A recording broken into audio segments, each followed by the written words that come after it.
Welcome to Softech Coding. This is the 11th episode of our Coding with Scratch series. Please subscribe and hit the notification bell. I am continuously going to make videos. Today we're going to continue our day at the beach, but today we're going to code the Scratch Cat swimming. Now to do this, we actually only need the two costumes that the Scratch Cat comes with, so we don't need to add any more costumes to this.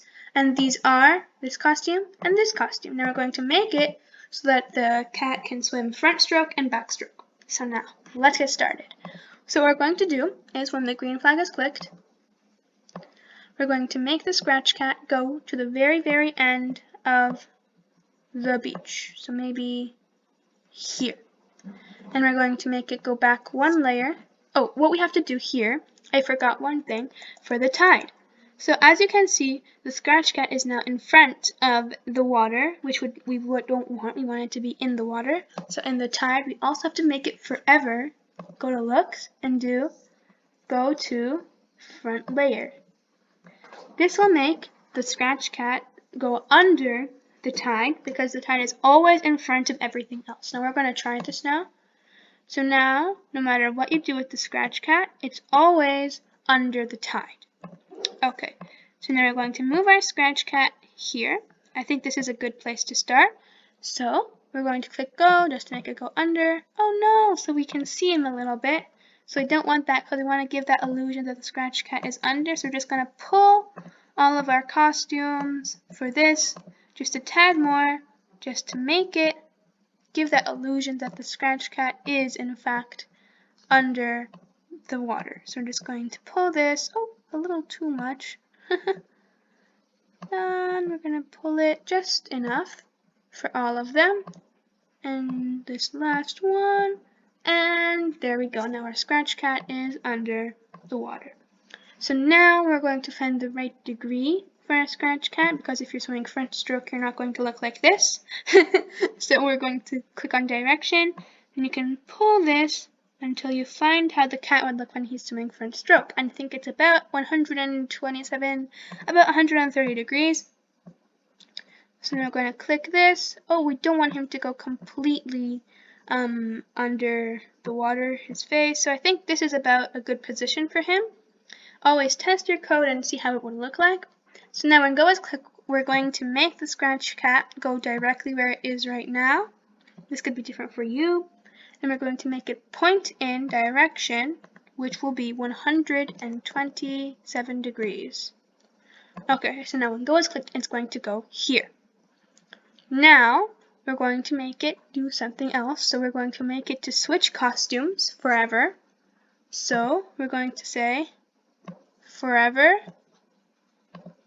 next costume, and wait maybe 0.3 seconds, maybe, about. So now we're going to try this. Maybe this is a little too slow, 0.1. A little bit too fast, 0.2, just right, the Goldilocks number. So now it looks like he's swimming on the spot, and we're going to save this. So now we're going to make him swim properly. So now we're going to pull our Scratch Cat to where we think he should start swimming backstroke. Oh, because, of course, we have to first pull this off so that we can see how he would look. Or else whenever we click go, he's just going to keep on going there. So we're going to click go, and we're going to test it here. Yeah, I think here is about where the Scratch Cat should start swimming backstroke. So we're going to click stop. So what we're going to do is we're going to pull out another when green flag is clicked because we want these to happen simultaneously. And we're going to do wait maybe 0.001, and we only do this so that it can go to this place before it starts gliding, or else it won't be able to do it. Now code only needs like 0.0001 seconds to like do that. So then we're going to go to motion, or else these two are going to collide with each other. And we're going to make it glide to where it is now, maybe in 5 seconds. So now we're going to try it. So now it looks like our cat is swimming. Now I think it could be a little bit deeper in the water. So to do this, we have to change the y and make it a bigger negative number. So maybe -10, and we can try it. Oh, I think he's going to drown. So he's a little bit higher. maybe negative, maybe -8. Yeah, I think this is pretty good. The Scratch Cat is under the water and he's swimming. So now to make him swim backstroke, we're going to have to find the degree where it would look like he's swimming backstroke. So again, we're going to pull him like this. So maybe like this. This is how he would look like swimming backstroke. So that's 25 degrees. So then after he does this, we're going to make him point in direction 25. And if you just type it in here, or you can use this here too to change the direction. But we're going to just do 25, click enter, or click away. And now he's going to point in direction 25 after he finishes gliding. And we're just going to make him glide back to the original position, which was -150 and -8. And now what we're going to do is we're going to put a forever block around this part of the code. Now the reason for this is we don't want it to wait this forever because we don't really need that. I mean, if you do put that in the forever block, nothing's really going to happen, but we just don't have to do that. Okay, so now we're going to click go and we're going to test our code. So now our Scratch Cat is swimming front stroke from this end of the beach to the other end. Oh, I think he swims too fast. So we're going to make this 5 seconds. And also, as you can see, he's still swimming this direction when he's going here. So we're going to put another point in direction 127 before he starts to go back. Now this is just simple bugs in code. This is why you always test and save your code, just to find all those little bugs hiding in your code. Okay, so now we're going to watch our code and see if it works properly. It looks like it's working pretty well. So our cat is swimming front stroke, and then it's swimming backstroke from this end of the beach to the other end. So you just created an animation, like a small one, but still a feat in itself. So now we're going to make a seagull. So what we're going to do is actually we're going to look for a sprite. Now there might not be always, oh, I'm not sure what happened. Oh no, we added a sprite by accident. We don't want her right now. Hey, for another project. So sometimes the sprite you're looking for, like a seagull, won't exist in the Scratch library. So sometimes you have to improvise. So to improvise, we're going to go to animals and we're going to see what we could create into a seagull. And I think this dove could become a seagull. So we're going to click on the dove. Now to make this dove into a seagull, we have to change a few things. One, we have to make it face this way because we want it to swim from this side of the, fly from this side of the screen to the other side of the screen. And we're going to have to take this olive branch out of its mouth. And we're going to have to rotate it now. So we're going to click on this and we're going to move it here for now because we don't need it right now. And we're going to delete one eye. Now this might seem a little harsh, but don't worry. This is all, we are all surgeons and we know what we're doing. So we're going to turn this around and we're going to put it here. So now this might not look like a seagull yet, but trust me, it will. We're going to take this here and we're going to rotate it until it points in this direction. So it points towards the direction that you want it to go. And we're going to put it on the little fluffy thing there, because seagulls don't really have fluffy things on their heads.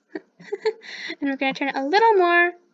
And then we're going to now make the eye. We have to turn the eye now. Oh, it didn't really work. We can zoom in maybe a little bit so you can see what we're doing. And then we're going to turn the eye like this. Put it here. Move the beak a little bit. Maybe enlarge it just a little bit. More seagullish. So now it's facing this way. And we're going to make its legs into webbed feet because seagulls don't have toes. So we're going to ungroup the feet because they're grouped. So if you move them around, it's going to move around together. So we're going to ungroup both feet. Ungroup. And we're going to click on this and we're going to delete the foot of the dove. And we're going to make seagull feet. So what we're going to do is we're going to click on square and we're going to click on fill and we're going to select the color of the beak because we want it to be the same color as the beak so it matches and it looks nice.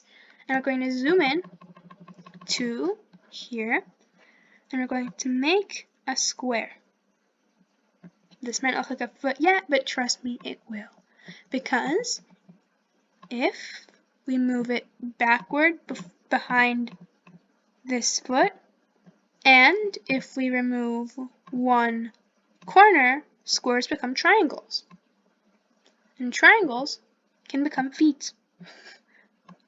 So now we're going to add one corner here, and we're going to pull this under, and we're going to pull this in as well. And then we're going to make this maybe a little bit taller, and we're going to make this from a curved to a pointed, so it looks more webbed. And we're going to click on it, and we're going to give it a little bit of an outline, maybe a 0.5 outline. We're going to click away, and then there you go. We're going to make it a little bit more backwards so it goes behind the white part. Maybe make it a little bit bigger and a little bit more thin.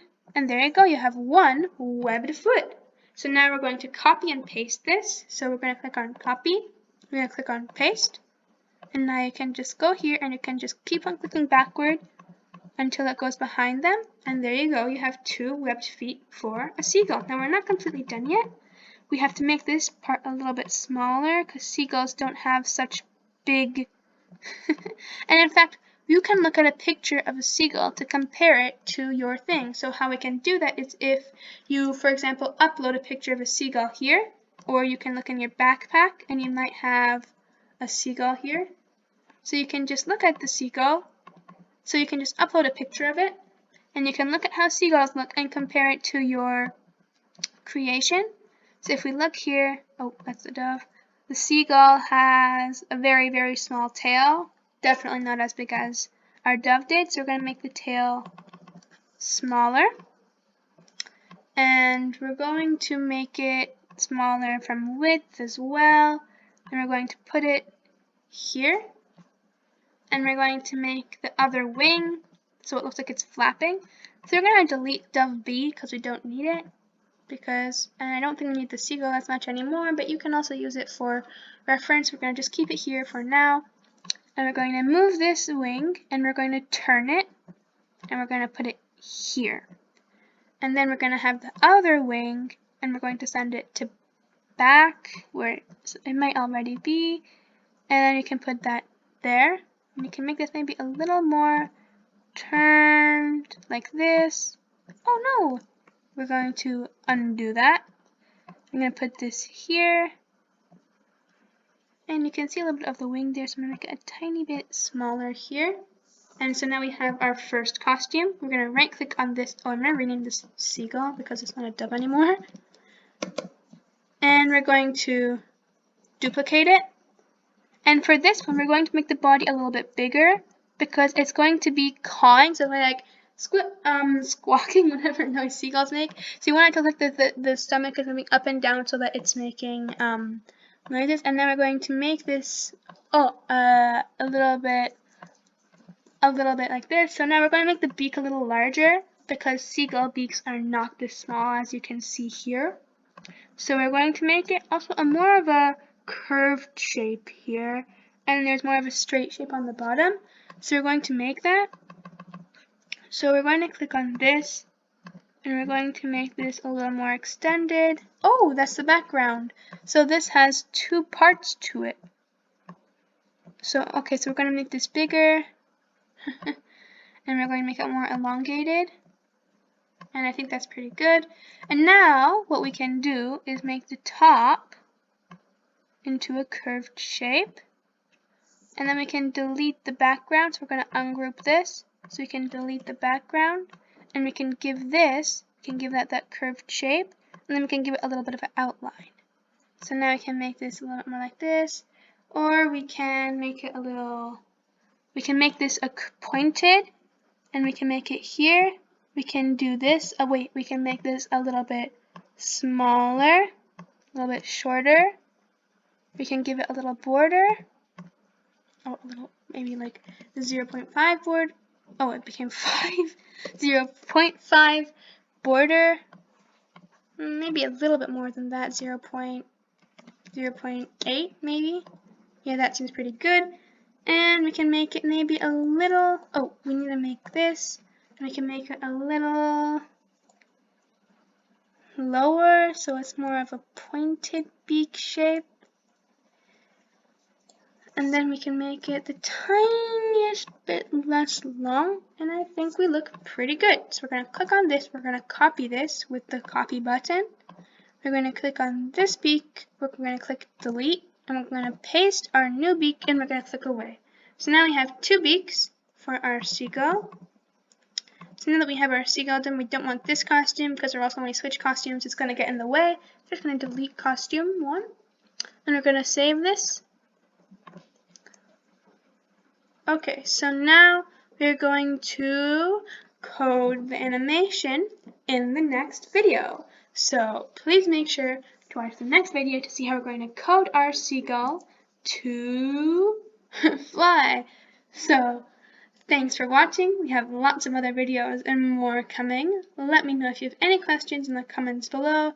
Don't forget to subscribe and hit the notification bell, and please share this video with your friends and family.